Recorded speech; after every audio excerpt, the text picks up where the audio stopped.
Sahabat yang satu ini begitu dekat di hati Rasulullah Sallallahu Alaihi Wasallam. Ia tak pernah memikirkan kepentingan dirinya. Seluruh hidupnya dibaktikan kepada agama yang baru saja dianutnya dan nabinya. فليشهد العرب والناس جميعا أنتم تصدوننا عن حق الله عن بيت إبراهيم والعرب أجمعين. الله أكبر. Inilah Ja'far bin Abi Thalib.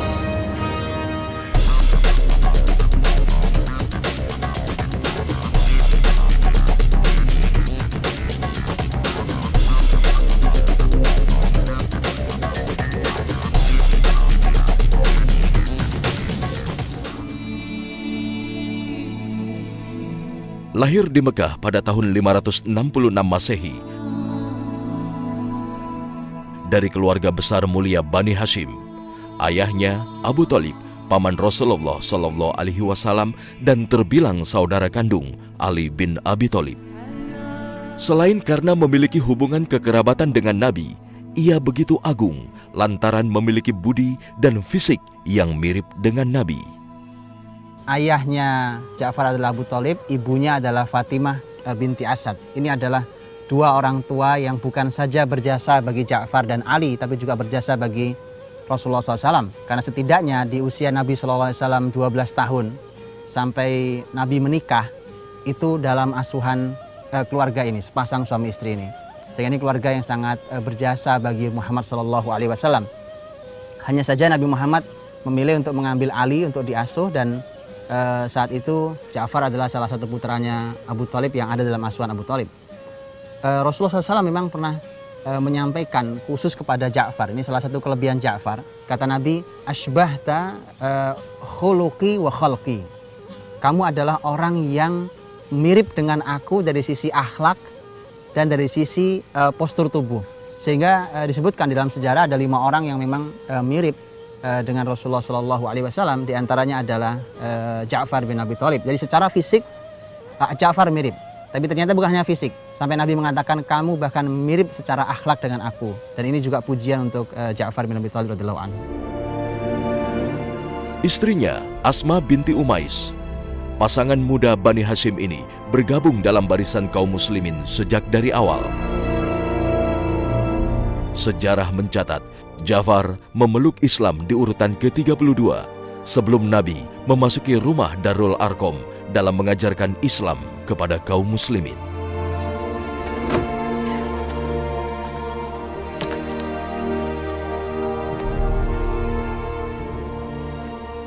ما بيدك؟ سورة من القرآن.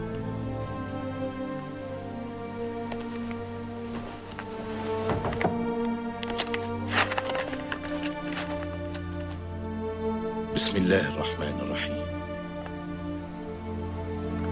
إذا الشمس كورت علمت نفس ما أحضرت.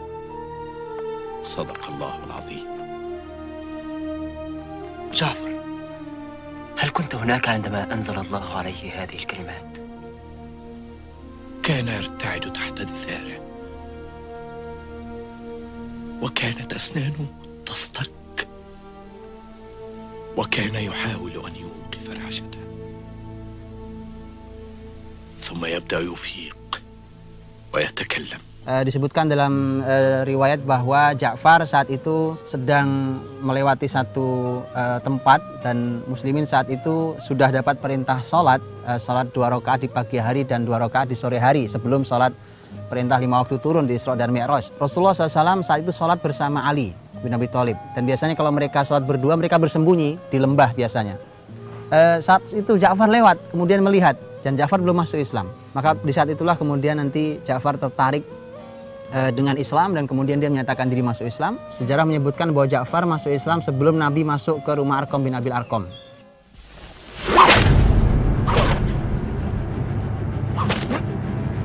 Seperti halnya Nabi dan sahabat-sahabat lain, Ja'far menerima penganiayaan yang dahsyat dari kaum Quraisy sejak dirinya memeluk Islam.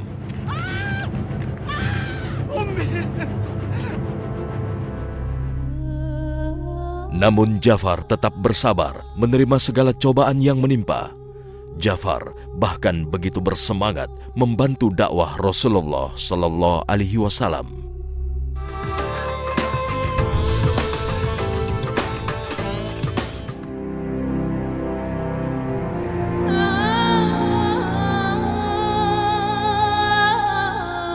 Kaum Quraisy di Mekah tak kuasa menahan diri begitu melihat Islam yang baru saja tumbuh begitu cepat menyebar ke seluruh kalangan penduduk Mekah.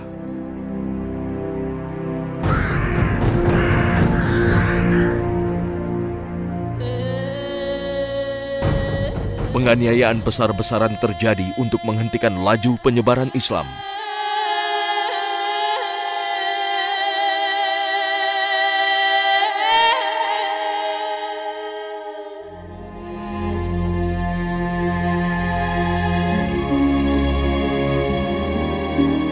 Suasana yang tidak mendukung inilah yang kemudian membuat Nabi memerintahkan para sahabatnya untuk berhijrah ke Habasyah.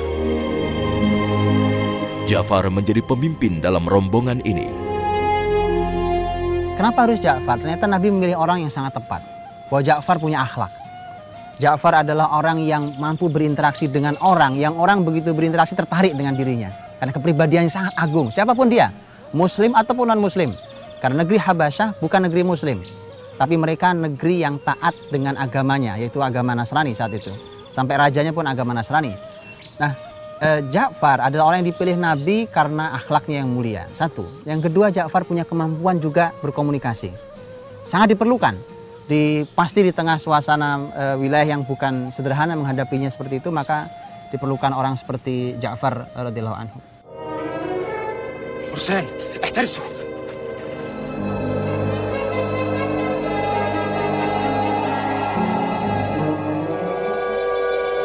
Langkah rombongan yang dipimpin Ja'far bin Abi Thalib ternyata tetap terdeteksi kaum musyrik Quraisy.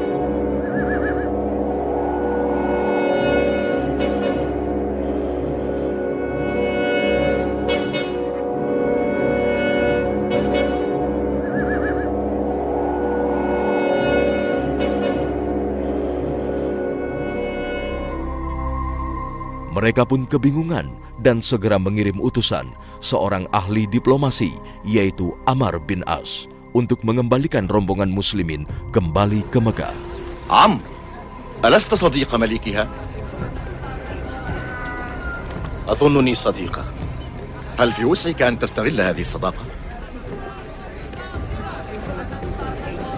بوسعي أن أعيد الهاربين. إذن إلى الحبشة.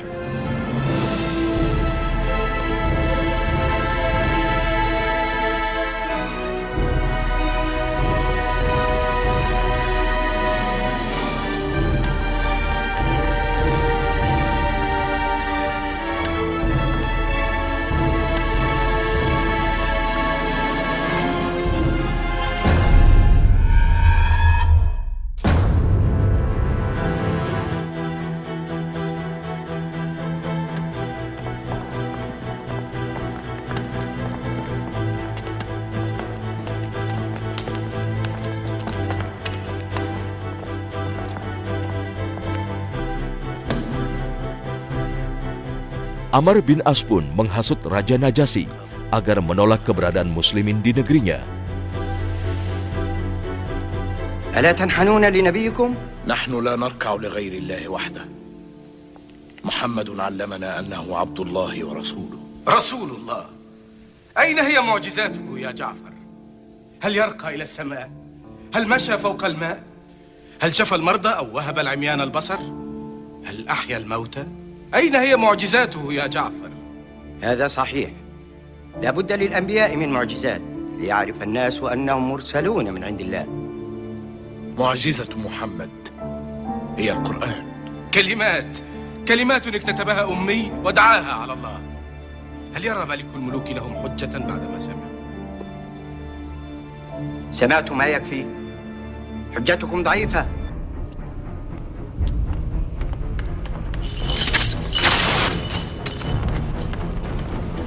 جئناك لاجئين من هول ما عنيناه من الظلم والعذاب.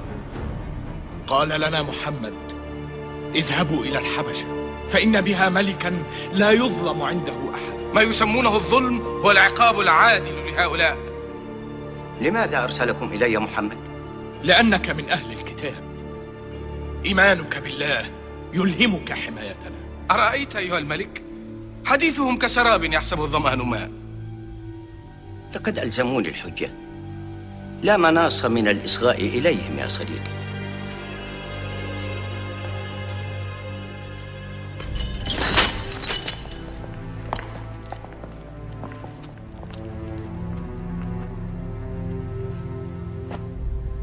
أيها الملك، كنا قوما أهل جاهلية نعبد الأصنام التي نصنعها بأيدينا من الحجارة والخشب، نأكل الميتة ونأتي الفواحش ونقطع الأرحام ونسيء الجوار ويأكل القوي منا الضعيف.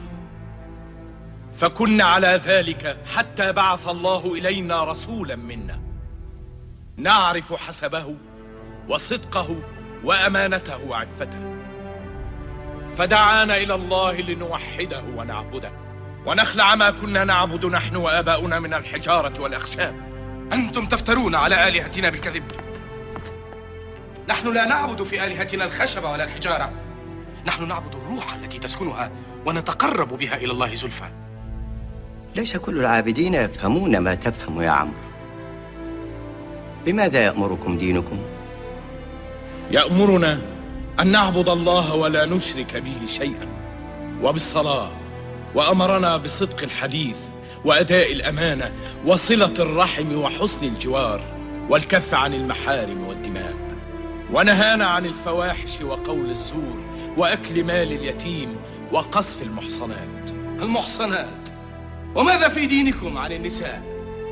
ديننا يساوي بين الرجال والنساء، لهن ما لنا وعليهن ما علينا. ماذا لهن؟ ونحن نشتريهن ونطعمهن ونكسوهن ليخدمننا أو نبيعهن إذا أبينا الطاعة. أتمتهن المرأة التي حملتك في بطنها خلقا من بعد خلق وأرضعتك طفلا وسهرت عليك حتى بلغت أشدك يا عمرو؟ لماذا قرست آلهتك العديدة يا عمرو؟ هل أفحمها ربهم الواحد؟ ربنا رب الناس جميعا، رب إبراهيم وموسى وزكريا ويحيى والمسيح، أوحى إليهم من قبل كما أوحى إلى محمد، لا نفرق بين أحد من رسله. من علمكم كل هذه الأسماء؟ القرآن الذي نزل على محمد عرفناه يتيما يرعى الغنم، والمسيح كان نجارا في أرض الجليل. الحق أقول لكم إن الذي جاء به محمد والذي جاء به المسيح يصدر من سراج واحد. أيها الملك، إنهم يقولون في المسيح قولا لا يرضيك. ماذا يقولون في المسيح؟ يقولون إنه عبد مثل باقي البشر. تكلموا، ماذا تقولون في المسيح؟ نقول فيه الذي جاء به نبينا محمد هو روح منه وكلمته ألقاها إلى مريم البتول. فاسألهم من ولد المسيح وكيف.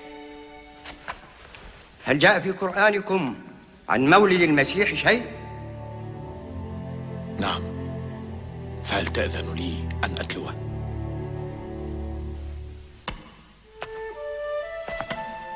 اقترب، هات ما عندك.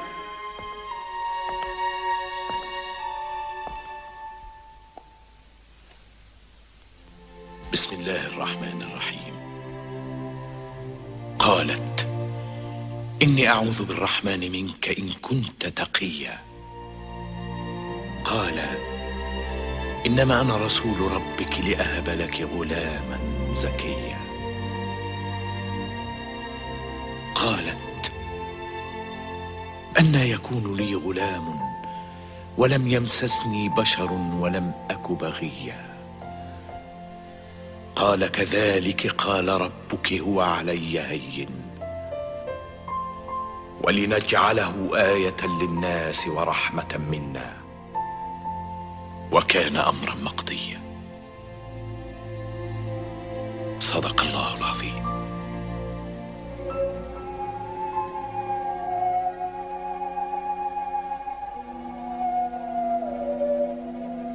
Namun hasilnya justru sebaliknya. Sejarah mencatat, dialog-dialog Ja'far bin Abi Thalib dengan Raja Najasyi justru mengantarkan hidayah kepada Raja Najasyi. ليس بين ديننا ودينكم أكثر من هذا الخط. يا عمرو، والله ما أسلم لكم هؤلاء بجبل من ذهب.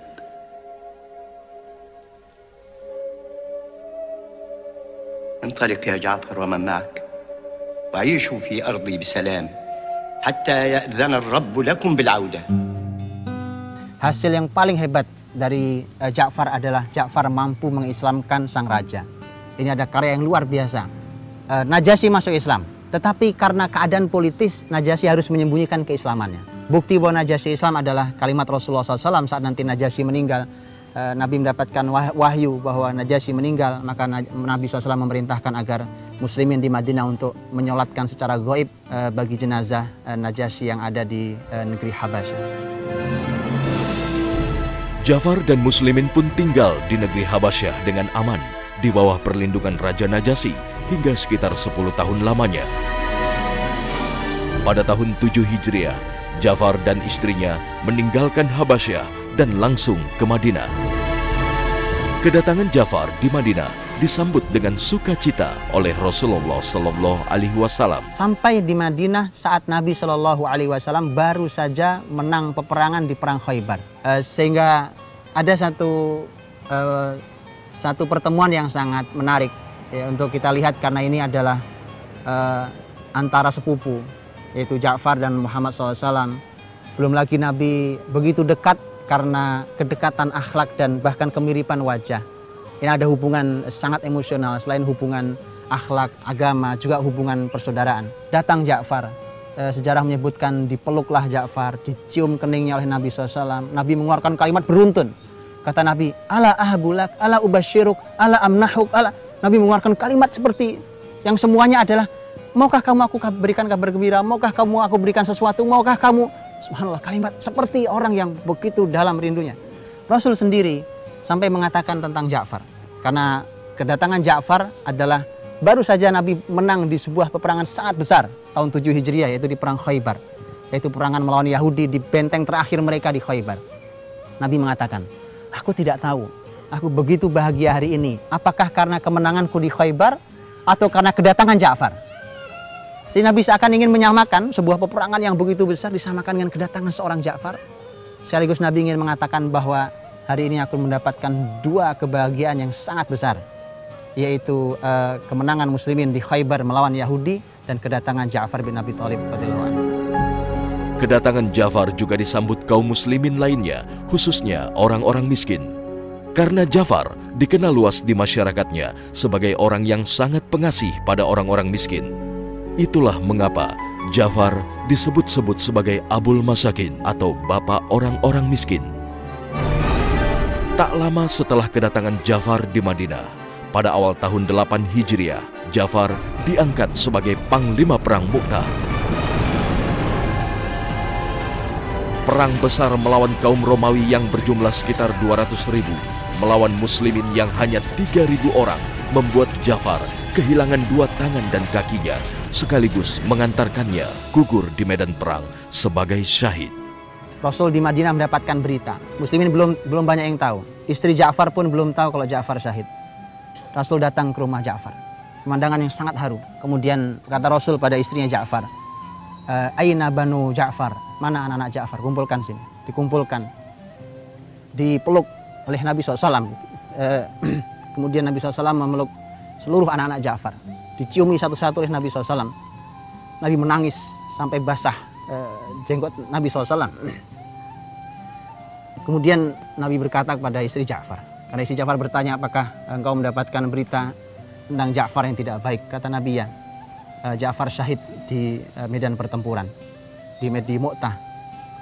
Kemudian Nabi SAW mendoakan banyak tentang keluarga Ja'far.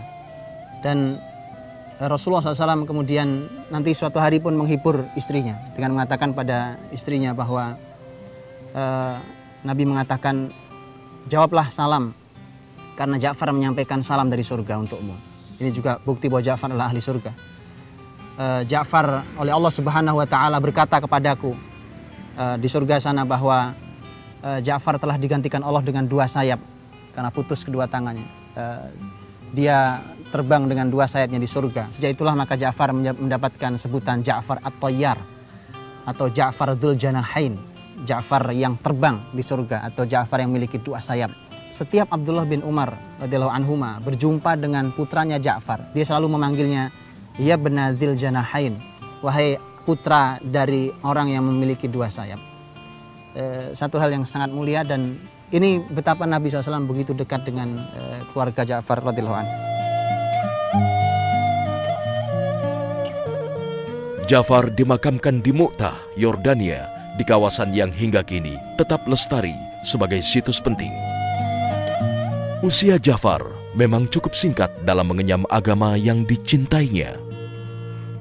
Namun jejaknya memberikan jalan terang bagi Islam dan Muslimin di kemudian hari. Yang mendidik Ja'far sampai menjadi seperti itu adalah orang yang sama yang mendidik Muhammad SAW bertahun-tahun lamanya. Sehingga satu pelajaran sangat mahal buat keluarga Muslim bahwa Abu Thalib tidak beriman memang, tapi ibunya, yaitu istrinya Abu Thalib, yaitu ibunya Ja'far, adalah seorang wanita yang beriman. Untuk itulah ini sebenarnya satu hal yang mahal. Sering-sering kita dengar bahwa ibu di dalam rumah adalah merupakan kunci akan kebaikan dan keberhasilan anak-anaknya. Mungkin terjadi peristiwa bahwa sang ayah seperti Abu Thalib, tapi asal sang ibu adalah ibu yang baik, ibu yang salihah, ibu yang beriman, ibu yang berilmu, maka dengan izin Allah anak-anak bisa diselamatkan dan akan menjadi orang hebat seperti Ja'far dan bahkan seperti Muhammad SAW, karena dua-duanya dididik oleh wanita yang sama. Tapi memang tidak sederhana, karena kerja ibu yang seperti itu adalah kerja yang begitu punya power yang istimewa, mengingat pasangannya adalah bukan pasangan yang mendukungnya. Maka tentu keluarga Muslim yang diharapkan adalah seiring sejalan suami, istri, seiring sejalan seperti yang disampaikan Allah dalam surat At-Tahrim ayat yang terakhir, ketika Allah membuat suatu perumpamaan tentang keluarga Imran, Maryam binata Imran allati ahsanat farjaha fanafakhna fihi min ruhina wa saddaqat bi kalimati rabbiha wa kutubihi wa kanat minal qanitin. Pujian Allah untuk Maryam. Setelah sebelumnya Allah menyampaikan kisah ayat 10 dan ayat 11 dalam surat At-Tahrim tentang suami istri yang tidak sinkron kesolehannya. Nuh orang yang baik, Lut orang yang baik tapi istrinya kafir. Fir'aun suami yang rusak tapi istrinya sangat solehah. Bukan itu yang diharapkan. Tapi yang diharapkan adalah seperti Maryam, lahir dari seorang ayah, dari seorang ibu yang dua-duanya adalah orang yang mulia. Lahir Maryam, wanita yang mulia. Lahir dari Maryam, Nabi Isa adalah seorang nabi yang sangat mulia. Seperti itulah mudah-mudahan menjadi pelajaran bagi keluarga Muslim.